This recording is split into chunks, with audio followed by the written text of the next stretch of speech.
Operation Sindoor പാകിസ്ഥാന് നന്നായി പ്രഹരമേൽപ്പിക്കുന്നതിനിടെയാണ് IMF വീണ്ടും $100 കോടി പാകിസ്ഥാന് വായ്പ അനുവദിക്കുന്നത്.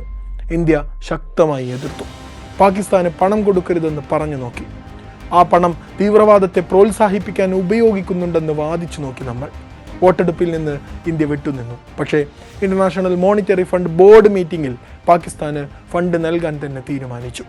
ഇതാദ്യമായല്ല IMF പാകിസ്ഥാന് $100 കോടി വായ്പയായി അനുവദിക്കുന്നത്. IMF എന്തിനാണ് ഇടയ്ക്കിടെ പാകിസ്ഥാന് പണം കൊടുത്തുകൊണ്ടിരിക്കുന്നത്? അതറിയണമെങ്കിൽ പാകിസ്ഥാന്റെ സമ്പദ് വ്യവസ്ഥയെക്കുറിച്ച് അറിയണം. ആ രാജ്യത്തിൻ്റെ അത്ര സുഖകരമല്ലാത്ത ചില കണക്കുകൾ മനസ്സിലാക്കണം. ഇന്ത്യയും പാകിസ്ഥാനും തമ്മിലുള്ള യുദ്ധസമാന സാഹചര്യം ഗുരുതരമായി നിലനിൽക്കുന്നതിനിടയിലാണ് IMFന്റെ വായ്പ പാകിസ്ഥാന് നൽകുന്നത്. ഇത്ര ഗുരുതര സാഹചര്യത്തിലും വായ്പയില്ലാതെ പിടിച്ചു നിൽക്കാൻ കഴിയില്ലേ ആ രാജ്യത്തിന് എന്നതാണ് ചോദ്യം. ഇല്ല എന്നാണ് ഉത്തരം. അനേകം ലോണുകളുടെ മേലാണ് പാകിസ്ഥാന്റെ നിലനിൽപ്പ് തന്നെ. ആടിയുലയുന്ന സമ്പദ് വ്യവസ്ഥക്ക് മുന്നോട്ട് പോകാൻ ഒന്നിനു പിറകെ മറ്റൊന്നായി നിരവധി ലോണുകൾ പാകിസ്ഥാൻ എടുക്കാറുണ്ട്. ഈ സാഹചര്യത്തിലാണ് പാകിസ്ഥാന്റെ $700 കോടി bail out program IMF board മീറ്റിംഗിൽ വെച്ച് റിവ്യൂ ചെയ്തത്. പുറമെ $100 കോടി വായ്പയായി അനുവദിക്കാനും തീരുമാനിച്ചു. IMF ബോർഡിലെ ഇന്ത്യയുടെ നോമിനി ഡയറക്ടറായ പരമേശ്വരൻ അയ്യർ ഇതിനെതിരെ ഇന്ത്യയുടെ ശക്തമായ പ്രതിഷേധം അറിയിക്കുകയും ചെയ്തു. പക്ഷേ എതിർത്ത് വോട്ട് ചെയ്യാൻ പ്രൊവിഷൻ ഇല്ലാത്തതുകൊണ്ട് തന്നെ നമ്മൾ വോട്ടെടുപ്പിൽ നിന്ന് മാറി നിൽക്കുകയാണ് ചെയ്തത്. സമ്പദ് വ്യവസ്ഥയുടെ കാര്യത്തിൽ വർഷങ്ങളായി പ്രതിസന്ധിയിലാണ് പാകിസ്ഥാൻ. ഇപ്പോൾ നമ്മൾ ഓപ്പറേഷൻ സിന്ദൂരിലൂടെ കനത്ത തിരിച്ചടി നൽകുകയും ചെയ്തു. കൂനിന്മേൽ കുരുകണക്കെ പാകിസ്ഥാന്റെ സമ്പദ് വ്യവസ്ഥക്ക് പ്രഹരമേൽപ്പിച്ചിട്ടുണ്ട് ഓപ്പറേഷൻ സിന്ദൂർ. ആദ്യമേ കൂപ്പുകുത്തിയ എക്കോണമി ഓരോ സംഘർഷങ്ങൾ ഉണ്ടാകുമ്പോഴും കൂടുതൽ വഷളായിക്കൊണ്ടിരിക്കുന്നു. $35,000 കോടി വിലമതിക്കുന്ന ഒരു ഡെവലപ്പിംഗ് എക്കോണമിയാണ് പാകിസ്ഥാൻ്റേത്. 2024 2.4% GDPയുടെ വളർച്ച. ഇത് ഈ വർഷം 3% ഉയരുമെന്നാണ് IMF പ്രതീക്ഷിക്കുന്നതത്രേ. പക്ഷേ പ്രശ്നം അതൊന്നുമല്ല. ഉയർന്ന പണപ്പെരുപ്പം, തൊഴിലില്ലായ്മ, കുറഞ്ഞ കയറ്റുമതി, ഊർജ്ജ മേഖലയിലെ പ്രശ്നങ്ങൾ, ഇങ്ങനെ തുടങ്ങി സമ്പദ് വ്യവസ്ഥയെ അലോസരപ്പെടുത്തുന്ന അനേകം പ്രശ്നങ്ങൾ പാകിസ്ഥാനിലുണ്ട്.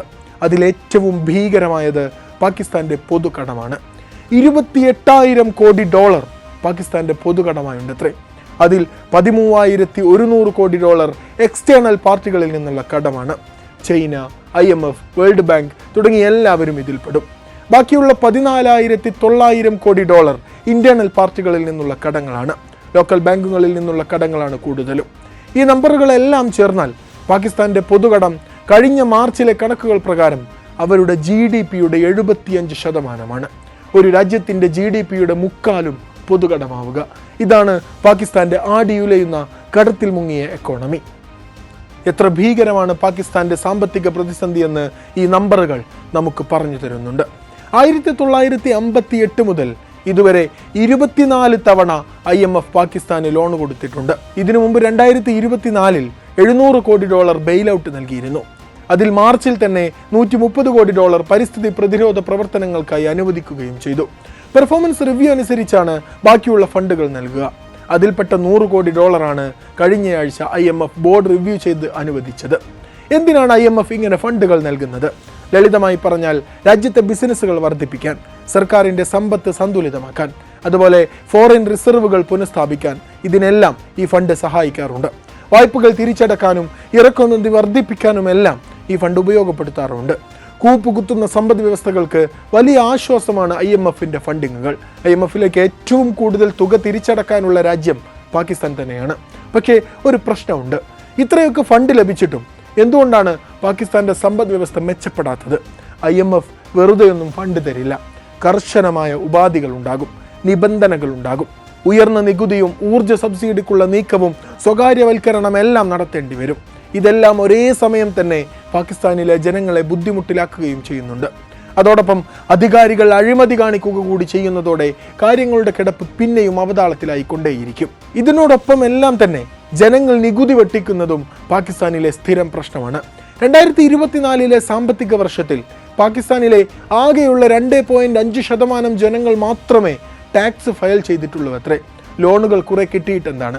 അതെല്ലാം ഫലപ്രദമായി ഉപയോഗിക്കാൻ സർക്കാരിൻ്റെ കയ്യിൽ വരേണ്ട പണം തന്നെ വരുന്നില്ല. ഇങ്ങനെ പല വിധത്തിൽ കുത്തടിഞ്ഞ എക്കോണമിയാണ് പാകിസ്ഥാനിലുള്ളത്. 50 വർഷങ്ങൾക്ക് മുമ്പ് ദക്ഷിണേഷ്യയിലെ തന്നെ ഏറ്റവും സമ്പന്ന രാജ്യമായിരുന്നു പാകിസ്ഥാൻ. ഇപ്പോഴവിടുത്തെ കടുത്ത ഞെരുക്കത്തിലും. അതിനിടക്കാണ് ഈ മിലിറ്ററി ചെലവുകൾക്കെല്ലാം പാകിസ്ഥാൻ മുതിരുന്നത്. ഓപ്പറേഷൻ സിന്ദൂരിലൂടെ ഇന്ത്യ നൽകിയ പ്രഹരം അതുകൂടിയായതോടെ സമ്പദ് വ്യവസ്ഥ തകർന്ന് തരിപ്പണമാകുമെന്നാണ് വിദഗ്ധരുടെ വിലയിരുത്തൽ. കറാച്ചി സ്റ്റോക്ക് എക്സ്ചേഞ്ചിൽ അതിൻ്റെ സൂചനകൾ കണ്ടു തുടങ്ങിയിട്ടുണ്ട് താനും. മിലിറ്ററിക്കും പ്രതിരോധത്തിനും വേണ്ടി ചെലവാക്കുന്ന ബജറ്റ് അറ്റമില്ലാത്തതാണ്. ഉപയോഗിക്കുന്ന ആയുധങ്ങൾക്ക് ചെലവേറും. ഉപയോഗത്തിനനുസരിച്ച് വീണ്ടും ആയുധങ്ങൾ വാങ്ങിക്കൊണ്ടേയിരിക്കണം. രാജ്യത്തിൻ്റെ പ്രതിരോധ ശേഷിക്ക് പ്രാധാന്യം നൽകുന്ന പാകിസ്ഥാൻ വീണ്ടും കടത്തിലേക്ക് മുങ്ങുമെന്ന് തന്നെ സാരം.